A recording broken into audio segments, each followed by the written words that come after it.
Hi!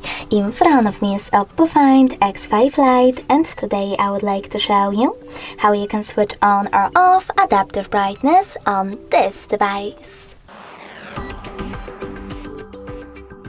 Firstly, go into Settings. Now you need to scroll down and click on Display and Brightness over here. After that, select this switcher next to Auto Brightness feature.